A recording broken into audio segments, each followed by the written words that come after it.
Hey guys, let's get more news about Lakers, but first, don't forget to subscribe and leave your like. DeMar DeRozan will most likely not sign with the Los Angeles Lakers. Jovan Buha, a Lakers insider, discussed DeMar DeRozan's potential signing with the Lakers on his show Buha's Block. Buha highlighted the financial and strategic challenges that make this signing unlikely. There is always a chance, but I do not see it happening unless DeMar is making it a priority to get back home. Get to LA play for his favorite team growing up. The most the Lakers can pay him is the non-taxpayer mid-level exception, which starts at about $12.9 million. He can get more than that on the open market. I suspect he will get more than that on the open market. The Lakers can only offer DeRozan the non-taxpayer mid-level exception, which starts at around $12.9 million. Buha emphasized that DeRozan could secure a much higher salary on the open market, making it improbable for him to accept such a significant pay cut to join the Lakers. Despite his strong desire to play for his hometown team and his admiration for the Lakers, the financial reality makes this move unlikely. So he would have to be willing to take a discount, and even then, I don't love the DeRozan fit. Like, yes, it adds another scorer, another clutch shot maker, another guy who can attack defenses with over-the-top shot making, which is very important.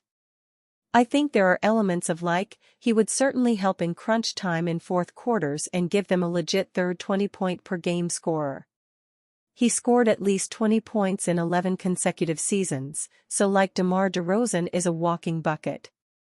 My bigger concerns are he's not a good three-point shooter and he's not a good perimeter defender, and I think if you're going to be playing on the wing for the Lakers, you need to be at least one of those two, if not both.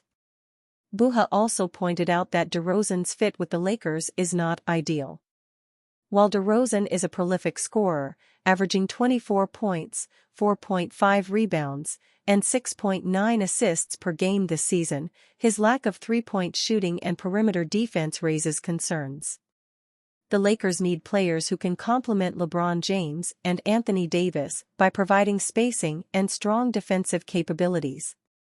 DeRozan's career three-point shooting percentage is below 30%, and his defensive metrics do not align with the Lakers' needs on the wing.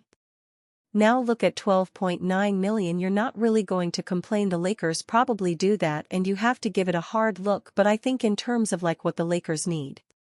I think if they are adding a third star type, ideally that player again is a plus shooter who can play off the ball more and/or a better defender. So $12.9 million, there are different expectations for sure, and I think he would make the Lakers better. I think he could fit. I just think that the Lakers need a little bit more defense and shooting on the wings, and that would be my one concern with that type of move. And then there's just the reality of the DeRozan having more of a market and likely getting more money elsewhere. 2400 hours 03. Furthermore, Buha mentioned that the Lakers have already experienced difficulties integrating players with similar skill sets, such as Russell Westbrook. The need for a third star who can play off the ball, space the floor, and defend effectively is crucial for the Lakers' success. DeRozan's strengths do not align with these requirements, making his addition less beneficial.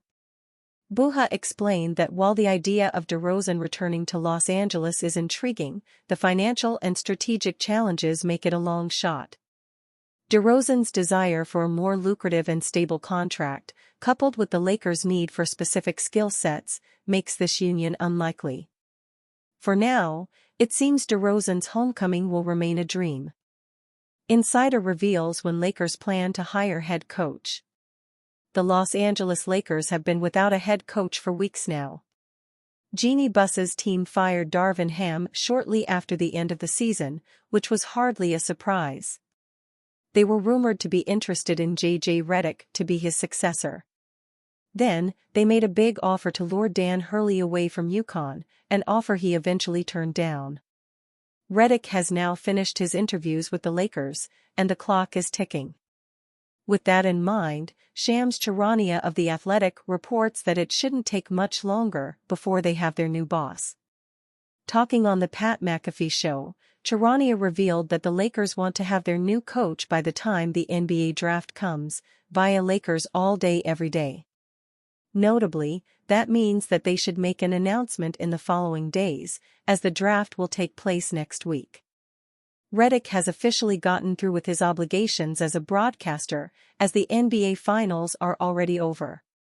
With only James Borrego and himself as the reported candidates, all signs point to the former NBA player as their likely choice.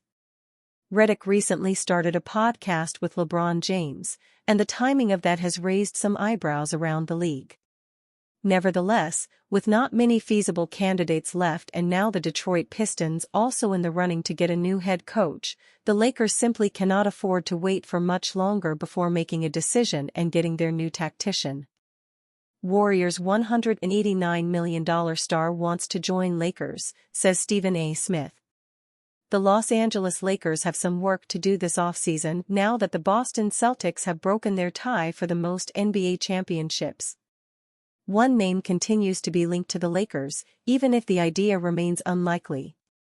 ESPN's Stephen A. Smith noted that Golden State Warriors star Klay Thompson would love to join the Lakers, while adding that the financials make his doing so a slim reality. Smith said the New York Knicks are a much more likely landing spot than the Lakers. Well, in a perfect world, Klay would love to be in Los Angeles, Smith detailed on the June 17 episode of First Take. We all know that. I'm talking about the Lakers. I mean, could you imagine? No space, they can't do it, he said, referring to the salary cap. But that's where he'd love to be. But I'd say learn to like New York. Klay Thompson is expected to test the free agent market and seek offers elsewhere, per at Shams Charania. Should the Lakers pursue him, Thompson has been linked to the Lakers throughout his career, given his strong ties to the franchise. Yet, Thompson has re-signed with the Warriors at every opportunity throughout his NBA tenure. The star guard is a Southern California native. Thompson's father Michael Thompson played for the Lakers and currently works as a broadcast analyst for the team. Unless Thompson wanted to play for less money to join the Lakers, the guard's only chance to land in Los Angeles would be a complicated sign-in trade. Thompson just completed a sizable 5-year, $189 million contract with Golden State. It remains to be seen what Thompson will be able to command on the open market in free agency. NBC Sports' Bay Area's Monty Poole reported that Thompson is seeking a 3-year deal, at minimum. Gone are the days when Thompson was among the NBA's best two-way wings, an all-defensive team selection whose exceptional shooting was the basis for 5 consecutive trips to the All-Star game, Poole wrote in a June 17 story titled, Barbosa hopes Klay prioritizes happiness in free agent decision. He still can go for 30 or 40 on a given night, but frequency and efficiency have dipped, as has his defensive versatility. For those reasons, Thompson realizes he won't see anything like his expiring contract, a 5-year max worth $190 million. League sources indicate he's seeking an offer of at least 3 years. And you, fan? What do you think of the situation of Klay Thompson? Leave your opinion in the comments.